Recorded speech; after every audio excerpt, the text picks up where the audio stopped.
The following is a production of DallasCowboys.com and the Dallas Cowboys Football Club. How about them Cowboys? Yeah! Go Cowboys!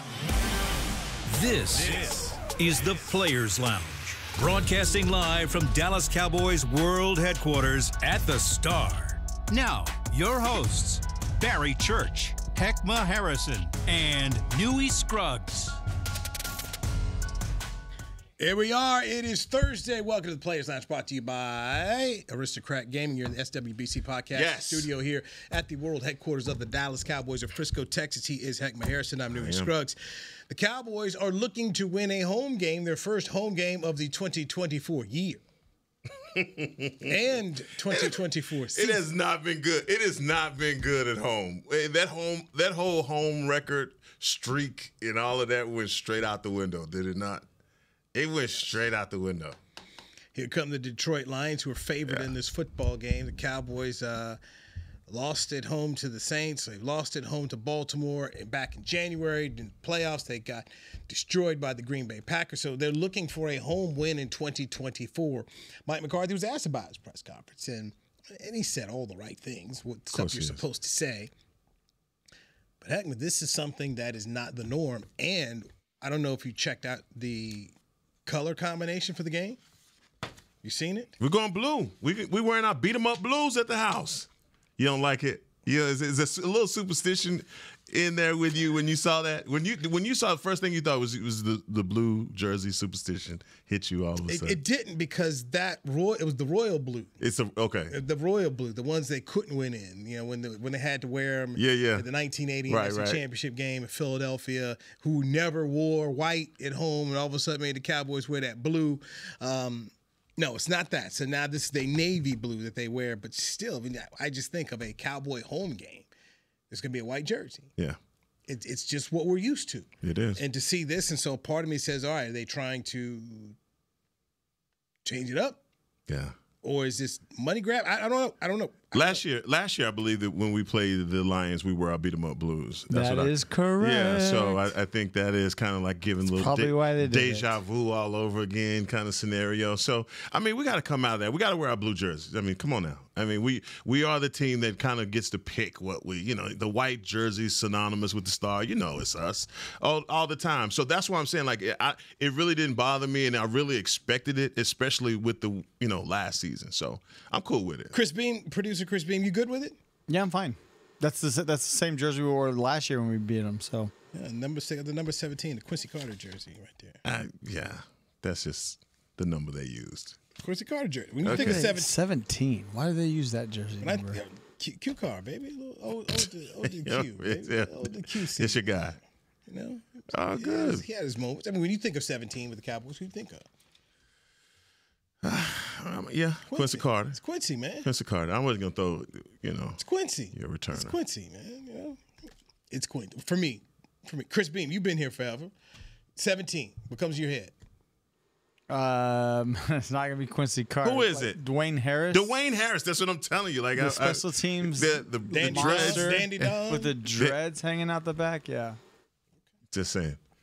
But I mean, look, all of that aside, the schedulers didn't do you any favors, and that's what that first place gets you the previous season. And man, this season we have nothing but a number one schedule, having Detroit back at home again. I mean, and it's been one of those games that has always been closely contested, and it's come down to something happening, whether it was fumbling in the end zone in 2022. Last year, it was the whole two-point conversion. It's always something between the Dallas Cowboys and the Detroit Lions. So I don't think that I don't think it's going to end. So I don't think it's going to be one of those games where, one team, at least I don't feel like it's going to be a runaway on one side or another. It's going to be a close game all the way for 4 quarters. So the home schedule right now, after Detroit, be the Philadelphia Eagles, the Houston Texans, Thanksgiving against the Giants, the Cincinnati Bengals, the Tampa Bay Buccaneers, and the Washington Commanders. So there's no gimme right here at all. And you could say the Giants, but we saw the Giants when they played the Cowboys, were moving the football. They just couldn't get a touch. They couldn't get a red zone, but they were moving the football here. So there's no just slam it easy here. It's gonna be a challenge, man. All these games down here for the Cowboys, there is no gimmies. No, week-to-week league. And, I mean, the next home game you said, Philadelphia, trust me, they are going to be waiting for the Dallas Cowboys. As the season goes on and the narrative kind of starts to write itself, that Houston game is just getting bigger and bigger and bigger as the season goes. I mean, you think about it, the bye week, you got to go. You get 2 road games out of the bye week. Oh, absolutely. At San Francisco, at Atlanta. I mean, there's nothing you outside of Carolina. Yeah. There's no got that one. You can't. And for anybody who's thinking the Giants is a just easy game, don't do that. It's a division game. You never know. Cowboys went 1-15 that 1 year, and who'd they beat? They beat Washington. So you don't know. You cannot take any of it for granted at all. Hey, defensively, Aaron Glenn, former Dallas Cowboy, he's a defensive coordinator for the Detroit Lions here. What does he need to do? First of all, Aaron Glenn is really good as a DC, and he's finally getting the guys that he's needed to make his defense viable. He's one of those guys that has obviously unleashed I'm not going to call that Aiden Hutchinson. I'm not calling that man that today. He's going to unleash number 97. Exactly. Look, I think the way that they play defensively, of course, all the attention is going to go to Aiden Hutchinson, but they do so many good things up front as well. I think defensively at the point of attack, at the nose, and at the 3, they have guys that can hold up. I mean, you try and double team these guys. They have not allowed a 100. They've only allowed one 100-yard ball carrier the entire season, and that's what. That's how championship teams are formed. You have to be tough up front, and they do that. I mean, but I think on the back half is where they made the most improvements. They have some guys back there that I believe, are really sturdy, and I wouldn't call them shut down by any means, but I just feel like that's the marked improvement from what they had last season coming into this season. Last season when CeeDee Lamb went for over 200 yards against them, things have changed. They've improved upon it there, but still, their defense starts up front. Yeah. And they're going to make life hard for you. So one good thing I would say if you're the Cowboys is you had the Steelers last week and you were able to establish some run. Yeah. You were able to do that. 20 carries alone for Rico Dowdle here. So that to me, when I just think about how does Mike McCarthy and Brian Schottenheimer, how do they start to attack Aaron Glenn in this football game? Well, I think for sure the signs of life that you've seen for Rico Dowdle does give you the support that you need to come into games and believe that the Dallas Cowboys can run the ball. I think that what's going to be apparent to me is if they can keep some semblance of balance. All right. Obviously, break glass in case of emergency. If you're in a 14-point first quarter, they scored 2 rushing touchdowns on you, you might have to throw your whole game plan away and just air raid the whole game. That's where we don't want to be. Where we want to be is trying to keep Rico into the flow of the game. We have to try and attack them on the edges. We got to go at Aiden Hutchinson. That's important. But also, we've got to find a way for Cavante Turpin to get him involved in this game on screens. That's what my man BC been begging for. Can we get him involved on these screens? Can we get him involved out in the flats? And I think that's where guys like Hunter Lipke and other guys can exploit this Detroit defense that is really tough. I mean, they are really tough. Going back to the fact that they haven't won a home game this year, in the calendar year, all 3 of those games, the Cowboys were basically done by halftime. Yeah. The game, over. Right. The competitive phase of the game was darn near over, and you were down big in these games by halftime here. So, can you stay in the game? Yeah. Can you keep this in a 7-point range by the time halftime gets here? I mean, to not let it get out of control, because when you talk about trying to establish the run game, it's hard to establish it when you're down 15, 20 points. Yeah. You already know that you're in a hole. So they've got to establish that right there out of the gate. Just, hey, guys, can we keep this thing close? And also, not only that, but the balance of making sure that – I think you come into this game knowing that Detroit's going to run the ball on you a lot. I mean, whether that's – in between 25 to 40 times is my guess, and that's a wide range. But I think Detroit understands that this Dallas Cowboys defense can't stop a nosebleed, and they may have gotten some things under control the last couple of weeks. But I think what with the position that Ben Johnson puts them in with motion and all of those guys blocking. Look, man, this defense has to be up to par to getting it done on each level. And for me, not having Micah Parsons, not having Tank, that makes this job even more difficult. The degree of difficult goes up. And I think even with your injury report yesterday, I saw Eric Kendricks on that report. And I, like everybody else, I'm sure y'all all freaked out because you don't want to see the guy that has had such an impact on this defense not play in a game that you definitely need his impact. And so I also, for Zim, against that passing game, you're going to have to disguise your coverages so well. You're going to have to do so many different things to throw Goff off and play that mind game with him. I mean, it's going to be a real big back and forth, man. The strategy between offensive and defensive coordinators, even for Mike McCarthy going up against Glenn, like it's going to be something to witness because it's going to be a ton of gamesmanship in the way that they hide these coverages.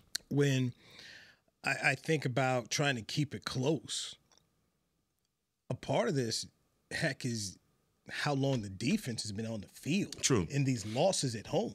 I mean, these losses at home, they have been out there. And that's where Mike talks about complementary football. You have to be able to stop the run if you're the defense, and you have to be able to run the ball there. But you're right. Dan Campbell and his coordinator, Ben, are going to come in here to run. How do we establish the run?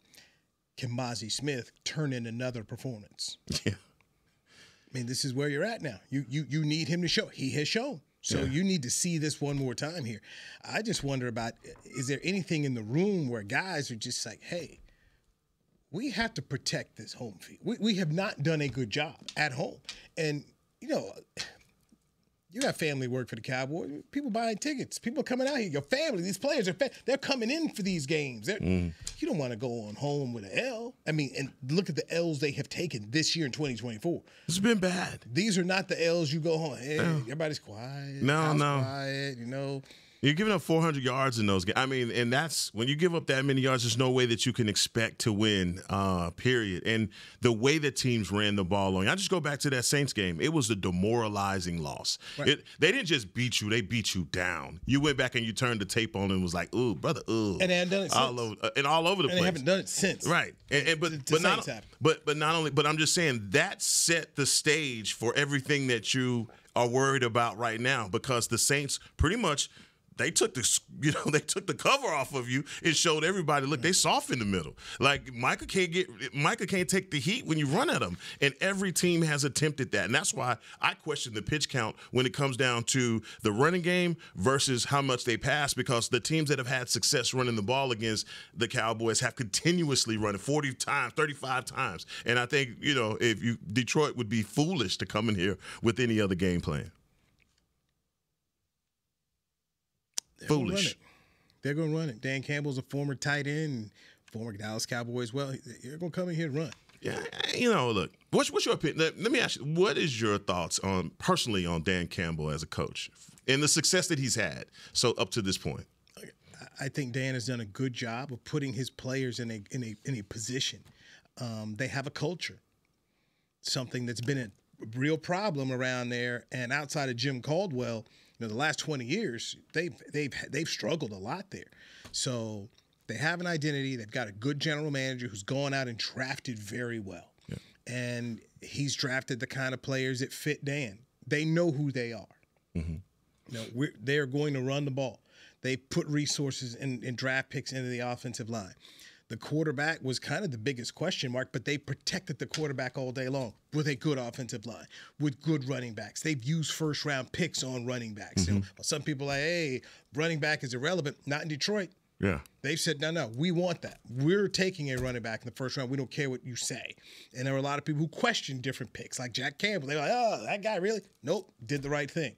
So I think Dan Campbell has done a very good job of working with Brad, the GM, Brad Holmes. They know what they want. They know who they are. They go out there every week. They fight you. Mm-hmm. I know he had the press conference about biting legs, and that made all that made for fun conversations, but they fight you. And when I look at this football team, this is a team that would not shock me if they were playing on Super Sunday. Really? In this division, in this NFC, where so many people had thought, all right, it's going to be the Niners one more time. The Niners are, I won't say broken, but they've got some broken parts of their team that they're trying to fix right now. Detroit almost beat them. It was some questionable coaching moves by Dan Campbell himself down there at Levi Stadium last year. You said, probably cost your team. And that's why I asked you the question about him as a coach and how you feel. And my number one word that I think of when I think Dan Campbell is culture. I think of that you talked about. And unquestionably, his teams are going to be competitive. They're going to fight you for 4 quarters. They've kind of taken on his DNA. And I'll give Holmes, his general manager, and him a lot of credit. Because they've had a lot of high draft picks because of the failure of the organization in finishing. But at some point, you got to hit pay dirt. Is my thing. At some point, you got to put a team together that is going to be functioning. And even when they got Goff, they recognize that look, we can't just depend on this guy's arm. That's what got him out of L.A. We've got to put a running game behind him. But my thing about him is really kind of weird. Is last season teams like the Lions, teams like Green Bay, they got hot at the right time. Think about Green Bay beginning of the season and what they did at the end of the season. They went on pretty much an historic run. The same thing happened for the Lions. They got hot at the right time. That's sports, though, man. I watched the Mets last night. It's how important is that? Philly had a fantastic regular season in baseball. Fantastic. Right. They got that bye week, got a couple days off. Mets kept on playing, got hot at the Mets been hot, the hotter team than Philadelphia since the second half. And they just kept on rolling. And that's what we see. The Mavs. Absolutely. Remember when they were like an 8 seed at one point? Valentine's Day. You're like, well, they ain't getting no candy. Yeah. And they go to the final. So you're right. You watch 2 teams out of the North that figured it out. Here we are. We're rolling. And if you're the Cowboys, I think around December you could look at there's some gettables in December for the Cowboys. So maybe they get that there. But I just think that's sports in general, man. You just get it together, figure out that. But I also go back to this. That's coaching to me. Okay. That's what I just grew up a big college basketball fan. It's because where I lived. You saw the best teams in March, the coaches who could get them ready by March. All right. Hey, we're working on things, we're getting there. And while the Cowboys' thud of Green Bay in the playoffs, it took away what Mike did. Remember the first 4 weeks, they were trying to run the ball. CD wasn't getting the ball. He wasn't happy. Then, right around that, after that Niner game, the Cowboys went on a good run. Yeah, heck yeah. And while Philadelphia started off 10-1, and they got out, the Cowboys caught them and won the division. Yeah, so crazy. They did their part in getting hot and getting it together here. But, it ended so badly, nobody wanted to talk about that. And I go back to that's coaching. I think Dan is figuring out how to be better about making some coaching decisions in games. Like that. That's his Achilles heel. That's his Achilles heel right now. But, man, you look around this league, you might say that's about 75% of these coaches we watch. We saw some terrible decisions. So, but wait a minute, though. I mean, the thing is, and the truth that you're talking about is the fact that we've probably seen more coaches go for it on 4th down now than there's ever been at any time in the National Football League. Yeah. Because 4th and 2 is just an extra down to try and get the first. It's not an automatic punt down. And for me, when I come into this game, I know that Dan Campbell has the potential to give you one because of his decisions. Sure. I mean, coaching is a lost art. And I swear to God, you look at in college, don't even high school, pros, it is a lost art. So many of these guys that come out and they just think that they can cheat the game by making decisions and doing things that nobody's ever seen before. You can't coach like that. And Dan Campbell lost them that NFC championship by his coaching decisions. And it's ironic because he faced Kyle Shanahan, who just waited to make his coaching blunders in the Super Bowl. Right. They take turns. Imagine that. Watch this. Hold my beer. I got you. So you're right, but this is an epidemic across the league. Absolutely. And what has been Mike McCarthy's thing? I mean, people have had questions before, like, man, come on, in-game decisions. How do you make that decision? Like, that cost you. I mean, recently when we had a guy who won 2 Coach of the Year awards, his nickname Riverboat Ron. Ron Rivera before he lost his job. I mean, so it's an epidemic out there. It cost him. All you can do is say, when does he get it? And hope this isn't the week if you're a Cowboy fan that he doesn't get it.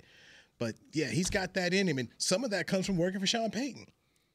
Yeah. And he was with the Saints. Sean is a gambler. Sean's a gambler. Go back, just go look at the Super Bowl when they had the onside kick against the Colts, and that helped them. So, but we just have so many people going forward so much. All right, let's get our first break in here. Tyler Guyton, full participant in practice, so it looks like he's going to be a go. Let's talk about the Cowboys' rookie left tackle as he gets ready for a challenge on Sunday against Ivory LT. He is Hek'ma Harris on Newy Scrubs Players Lounge, brought to you by Aristocrat Game.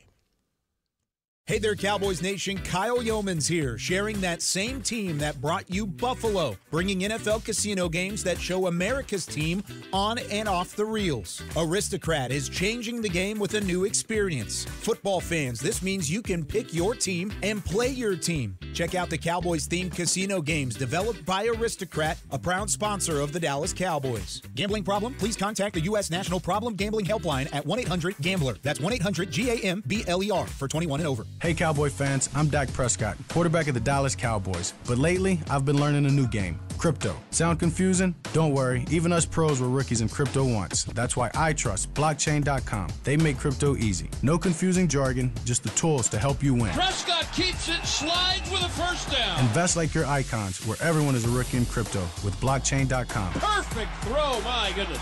Wow, did he ever thread the needle. Visit blockchain.com/cowboys to get started. It's the official men's skincare brand of the Dallas Cowboys, Jack Black. And right now, Cowboys fans can get 15% off their $75 order. Plus, because every deal needs a playmaker, your order will include a free 5-piece skincare set and free shipping. The Jack Black Playmaker is 4 of Jack's favorites and a full-sized intense therapy lip balm. Make a play for the Playmaker at getjackblack.com/Cowboys with the code CowboysVIP. That's getjackblack.com/Cowboys with the code CowboysVIP.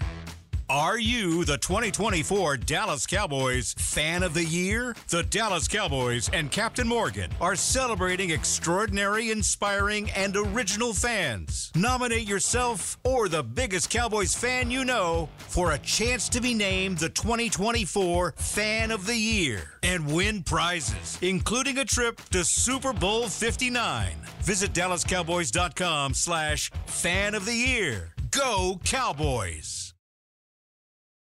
Back to the Players Lounge.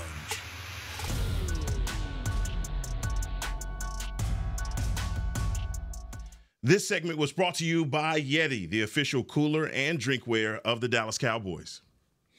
Hek'ma Harrison, tomorrow we will have our Yeti Cool customers. Just you and I tomorrow, right? Yes, the rest of the week, look, right? Church is out, right? Man, that's kind of how it goes when you can jet set and do what you do. When Shad Khan gives you that much bag, the bag that keeps on giving and giving. I ain't mad at him. I ain't mad at him, man. My man BC, boy. Hey, Shad Khan had a lot of contracts out there in Jacksonville. Like Urban Meyer sitting around. There's a whole lot of folks who were. Did you see my man from the Jets? His deal. Saleh. Talk about not crying. Really? What's he working? Oh man, he working with a bag. I'm talking about bag. It's all to go. Give me a bag to go. I want that Monty Williams NBA bag. Yeah, that one too. That let's not forget about our guy from Texas A&M. Now he's the poster child for getting the bag on the way out the door. So Jimbo got the bag. I think he was due $20 million with like the first 40 or 60 days. The school owed him $20 million. Then they'll do the rest out in buyouts. But I mean, Monty Williams, what did he get? 1 year in Detroit, and then he got bounced. I mean, the man's got some serious. I would dare say Monty and Jimbo might be there together with how much money they're owed to not do it. And see, if Jimbo's sitting around here trying to plot a comeback. No, he ain't plotting no comeback. You haven't heard from him. Oh, no, I did. He did. He's what? So he was doing one of those satellite radio interviews. Yeah. I can't remember which Sirius channel I was listening to. You could hear it. He was breaking come on, stuff that's down. speculation. You know what? And so Hek'ma, this is the challenge. It's all these guys know. Play golf for a year or so, hang out. Drive you crazy. But then they're like, Get what the do itch. I do? Yeah. No, for sure. I mean, your family not gonna let you yell at them like they yell at them kids. No. Trust me, I know. You ain't got nobody to yell at, nobody listen to you, nobody jumping. No booster club is cheering your neck, nothing. You just go into the store, you just a regular old dude, man. I mean, but you know what? I think the way that guy played, I felt like, sometimes it's almost good for some of these guys to go away for a little while. Let the game miss you and let people start asking about you. Starting to see, even now, slowly but surely, Gruden trying to work his way back into. I'm just saying, but you see it, though. You see it. I understand. I know, but I'm just like, I shake my head at anybody like, don't do that. Don't do that. But I'm just saying, do that with that guy. All you have to do is start laying the seeds. All it takes is one. Then you start talking about justice, mercy, and all of that stuff, and then you make the move. I'm just saying, come on. When Mark Davis gave out that deal, I was like, that's bad. 10 years, $100 million. What are you doing? What are you doing? Yeah, he's not that in full control. That's the other part of this that people forget. Ding. You let this man run the whole operation. Like, no. Some of these guys need guardrails. Yeah, especially him. Yeah. We saw what happened in Tampa Bay. Once Dungy left, he won the Super Bowl, and then he started trying to get all this stuff done his way. It went nowhere. And the Raiders did the same thing. Like, under Jack Del Rio and Reggie McKenzie was the GM, they were winning. Yeah. They were winning. They went to not winning and giving away draft picks. I mean, like the Amari Cooper. We just giving them away. You got a one out of it, but Dallas was 3-5 at the time, and Amari Cooper came there, helped make the playoffs, and they misused the pick. Yeah. Khalil Mack misused that, but that's when you let a guy like Gruden do it. So that to me is one of those things. When I say anybody listen to John Gruden, no, not unless you have a strong general manager. Because some of these guys are just trying to run these teams like. I mean, and the thing about it, as we were talking about Dan Campbell, you think about what teams are doing now to safeguard themselves against that by not giving complete control to the head coaches. You have to have a solid GM that could kind of separate some of the madness, and I think that's what ended up happening, being the demise of Belichick in New England, and the fact that him and Kraft were just not seeing eye to eye. But there are coaches like that really don't have that sound judgment of putting together a team that's going to be a winner. You see it at every level. I mean, come on, LSU. There are those schools out there that bring in coaches. They think that a guy's certain mystique that he has, right, no matter where he goes, failure is going to follow because he's always going to have a culture that's messy. He's always going to have, some dissension amongst there it is. Stuff, drama, whatever you want to call it. And you've seen it through a lot of coaches, and guys get second opportunities and other guys don't. You have to ask yourself the tolerance of what it is, what the baggage the person brings. I love Larry Brown to death. Perfect example. When my SMU friends got him, like, hey, you're going to love Larry, but understand, NCAA's coming.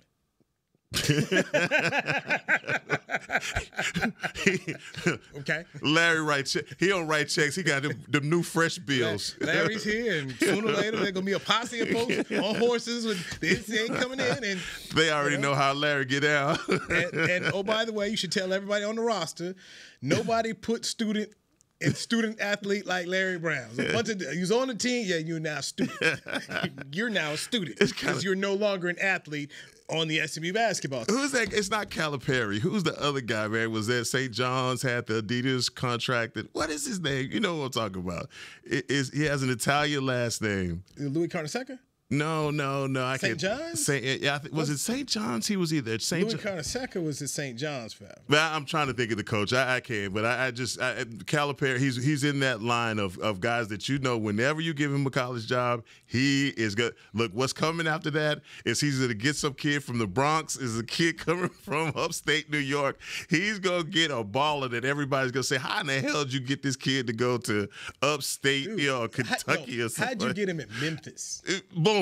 That was a thing. Boom. Yeah, he leaves Chicago. You mean tell me he left Chicago to come to Memphis? Derrick Rose at Memphis. Yes.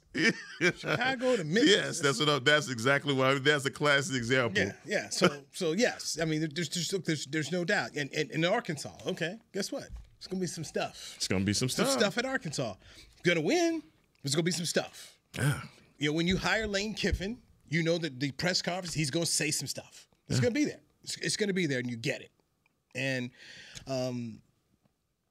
I laugh at it at times. I do laugh at it. But Robert Saleh's got himself a bag. And if anything, Robert Saleh, I could see him maybe returning to the Niners next year if depending on how things you know what, the 49ers were good under Saleh. They ended up going to the Super Bowl with Steve Wilkes, but he had Wilkes and Shanahan didn't get along. Saleh and Shanahan got along. So you know how this thing goes. People go out and they hire the people they know, like, and trust. I mean, Bill Belichick consistently rehired people. Mm-hmm. You know, Josh McDaniels left, brought him on back. Matt Patricia left, brought him on back. I mean, this is what they. No, he's a solid defensive coordinator, and I would think that's what they do. Yeah. And I would think for a guy like Saleh, he would probably be chomping at the bit to try and get back into the head coaching ranks. You know, like for me, Mike McCarthy's never going to be an assistant coach anywhere ever, just because he's so established as a head coach. You're 15th in wins all the time. I wouldn't. No. Maybe he's not the guy to give the example of, but I mean, there's just some guys out there that have had head coaching jobs that don't return to be position coaches. They continue to be head coaches. That's a tough job to rebound from. Like Todd Bowles is. I've seen two dudes who've been fired from the Jets where you say, okay, they came back to rise again. Todd Bowles, who ended up, last year with Tampa Bay making the playoffs, and then Pete Carroll. Yeah. After that, everybody else after that, Herm Edwards. And I think sometimes Adam Gase. With Bowles, people know he got a raw deal. And I mean, and he's a good coach, and everybody vouches for how good of a coach Todd Bowles is. I thought that was really more Bruce Arians that helped set that up for Todd. Really? The way he left. He left in a way like, hey, Todd's the next guy. I mean, Bruce set that up there. That Todd was able to go do it, and Tom Brady had no issues with it all. I mean, versus Leftwich or somebody else like that. Right. Yeah, he set it up for Todd, and said Todd was a good coach with the Jets. There was an old podcast that Jim Trotter did with my boy Steve Weish, and they had Todd on. First off, the stories were hilarious. He talked about when he coached in the WAC and how he had to work security for a Juvenile concert as a coach. Like Juvie? Yeah, Juvie. Drive and play, all this kind of stuff that what he had to work at the SWAC level, man. But he spoke about the Jets, and he said, in his own kind way, there's a lot of things that I didn't know. Because so many people say, oh, it's only 32 jobs, take them. And there's some stuff over there that, like, had I known. And then one of the issues became, too, whether he and the general manager weren't aligned. Right. General manager wasn't good. But you're in New York. You're going to take the hits. You have to at times take the hits because that's the responsibility of being the leader. But Todd went to Tampa Bay, helped them win the Super Bowl. Bruce Arians left it so Todd could come in there and do his thing. And so clearly we see, I mean, you and I know Todd could coach. Yeah. Todd was played for Joe Gibbs and coached under Bill Parcells. We know this. But you go to a place like the Jets where you have bad ownership. Woody Johnson's been at it 25 years. He's not a good owner. Yeah, I mean, come on. Bad GM. Good luck. You got to run out. I'm sorry, Chris Beam. Bryce Petty as a quarterback? Yeah, don't do that. You prefaced it. No, I mean, but he did. I mean, and didn't have much. I mean, you go all the way to guys like Caldwell when he was at Detroit in the job that. Come on now. I mean, it's just. I'm just saying the jobs that these guys end up taking and what imminently ends up getting them fired doesn't coincide with the coach that you're talking about. So you talk about Jim Caldwell who took them to the playoffs, had them won a division of. I mean, so Jim was a really good coach. And so they bring in Bob Quinn, one of these dudes who gets to hide like he was a part of building the Patriots.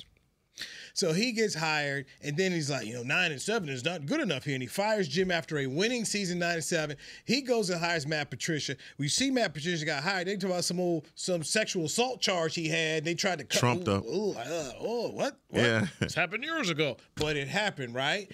So that's from day one an embarrassment. They never make 9-7. They never do anything. It's a total tank job. So Patricia, now give the owner credit. She fired Matt Patricia and the GM. Quinn, you go too. Everybody go. Then she brought in Brad Holmes, and they brought in Dan Campbell and Chris Spielman. That trifecta has worked. But, man, you get the wrong GM out here, and they fired a good head coach in Jim Caldwell. I mean, before Jim got the job, he was the guy in Baltimore who took over and helped Flacco become Super Bowl MVP. He was the play caller on that Super Bowl team. Jim has been good for. Peyton Manning talks about how good Jim was. Yeah. And it boggles my mind about how things go. But Robert Saleh coming out the Jets, I don't know how he can escape this thing. Mike McCarthy had a tough time after Aaron Rodgers. Right. Okay? The Jets told him no. Cleveland told Mike no. Yeah, it took him a year. But And he got it turned around. then he had to go on that whole. I mean, remember now, he called Peter King of NBC. He started working his way back in. And Tom Pelissero to come, hey, look at the barn. Look at all the stuff I'm doing. So he knew what to do. Right, but it was a PR campaign. He had to go on a PR campaign. A guy who won a Super Bowl, a guy who's a legitimately really good head coach, had to come up with all this because the Jets and the Browns are like, oh, no. Yeah. They got it done, and clearly he's come to the Cowboys and he's done a really good job. But it gets hard, and this is a Super Bowl head coach who had to deal with this, and what Aaron Rodgers left, and the kind of like, he didn't know what he's doing. So I don't. If that's happening to him, I don't know how Saleh's getting back in. Look. If you had to hire Saleh tomorrow, what would you be selling, Heck? I wouldn't. I don't know. I don't know what I tell but that's what I'm saying. Maybe give it time. That's what I'm saying, and give it some time, especially if defense was your deficiency. That's why I say you got to go back to the 49ers. I mean, let's say at this point in time, Cincinnati misses the playoffs and they decide to make a coaching change. Just wildly throwing it out there. Yeah, it wouldn't be Saleh. Right. Yeah, no, not after that. I mean, no, he couldn't bounce back like that. But it may be he'd take a break and people remember, like, dude, this dude got a raw deal. Look at the quarterbacks he had. Look at the defenses that he built. I mean, revisionist history is still pretty good. Jack Del Rio thought that was going to happen for him after the Jack Del Rio made a lot of PR mistakes as well. So that. But I'm just saying. I'm just telling you, there's a guy who he had a winning run in Jacksonville and he had a winning run with the Raiders. He really thought, hey, I could do this again. Yeah. Third time. I mean, we've seen many a dude in this league get a third chance. Wade Phillips, North Turner, Marty Schottenheimer. There's a lot of guys who've been on that 3-time run. Mike Shanahan, he thought he was going to get another shot. It was like, no. Guys like Rex Ryan, they've grossly underestimated their marketability and how much they would be needed in the future. I mean, they can't get up from behind their desk, and they want to. Rex out there begging for every on TV, begging. Hey, begging. Hold everybody. up a sign that says "We'll work for food." Rex says Zim ain't got the job yet. I don't know about that. Nobody's. I love it. That wasn't that something, boy. That's hating. Hating. What's happening? Begging. Yeah. Don't beg like that, man. Let's get a break in here. It's a second break. Let's get to Tyler Guyton. I took you off the rails. Let's get Tyler Guyton, the Cowboys left tackle, who was at practice yesterday. Let's do that next, right here on the Players Lounge, brought to you by Richard Craig Gaming. Hey, Danny McCray here for Smoothie King. You know every great workout deserves a great reward. So treat yourself right with new coconut smoothie bowls. Made with real fruit, crunchy, purely Elizabeth granola, creamy coconut, and topped with the chocolate hazelnut or honey drizzle. With 2 new flavors, it's perfect for you and the workout buddy. So you both can stay on track even after you leave the track. Scoop up new coconut smoothie bowls only at Smoothie King, the official smoothie of the Dallas Cowboys. Hey y'all, Matt Pittman of Meat Church here. With football season kicking off, I'm already gearing up to bring the smoker back to AT&T Stadium for some epic tailgates. But with that Texas heat, it's crucial to keep my beer hand cramping cold. That's where Yeti's insulated Colster can cooler comes in clutch. This year, you can even get them with the iconic star engraved on the side. Licensed Yeti Cowboys gear is now available at Stadium Pro Shops, concessions, and on Yeti.com.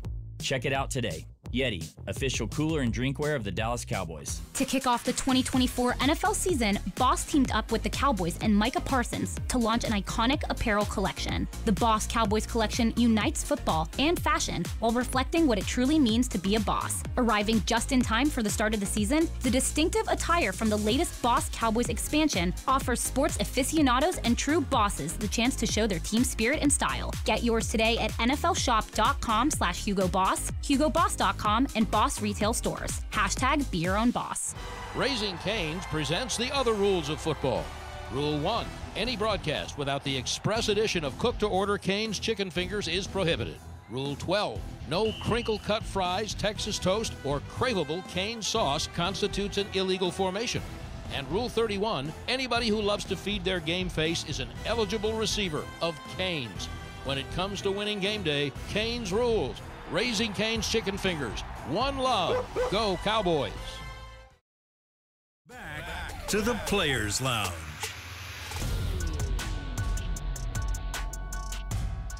Celebrate the best autumn season with Wranglers Fall Fest at the Star in Frisco. Join us on Saturday, October 19th for a day full of fall fun for the entire family. Enjoy live country music, hang out in the beer garden, and compete in Western-inspired games. Plus, capture fall photo ops, savor seasonal bites, and enjoy Wranglers shopping. Admission and parking is free. Visit thestardistrict.com for more information. All right, Hek'ma Harrison in the house. Appreciate it. Keep that. I'm going to keep this one. Keep that, man. Take a photo of it. Yeah.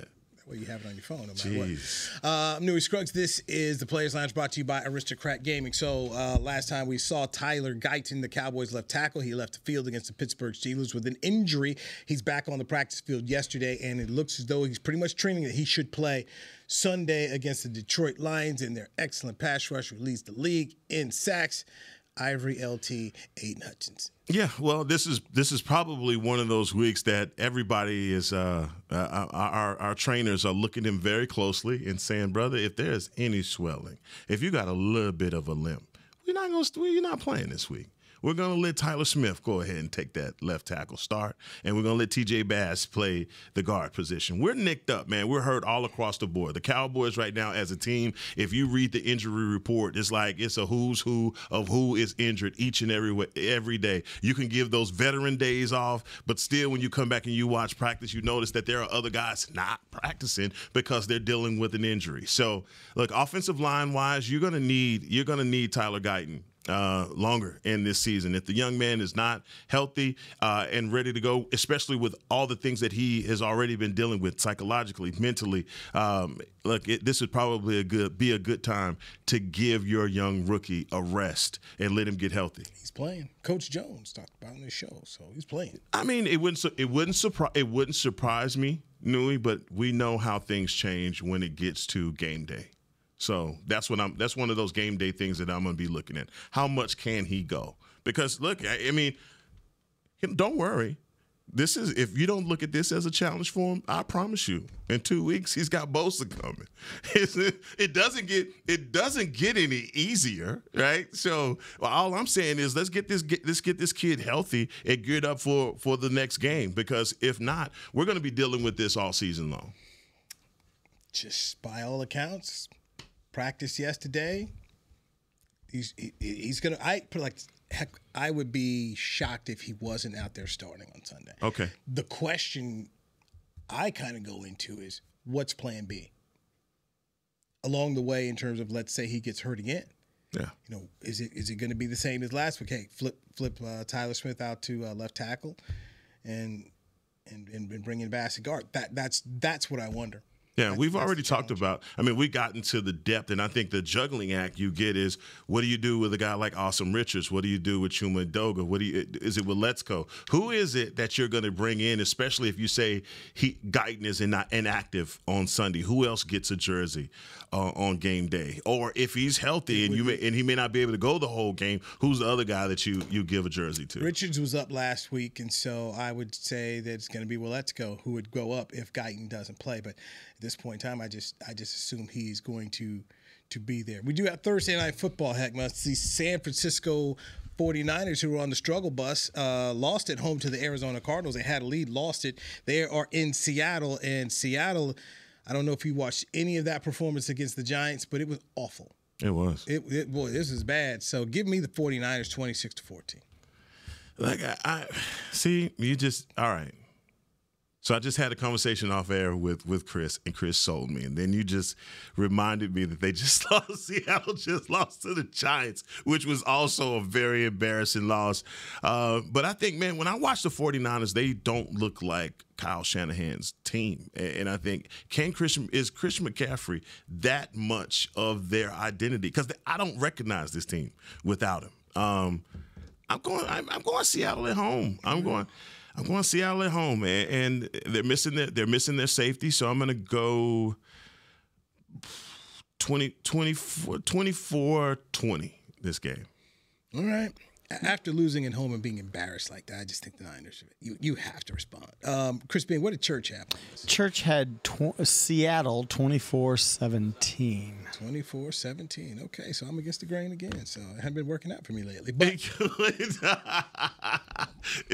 live dangerously, Newy. Live dangerously. I'll do it again.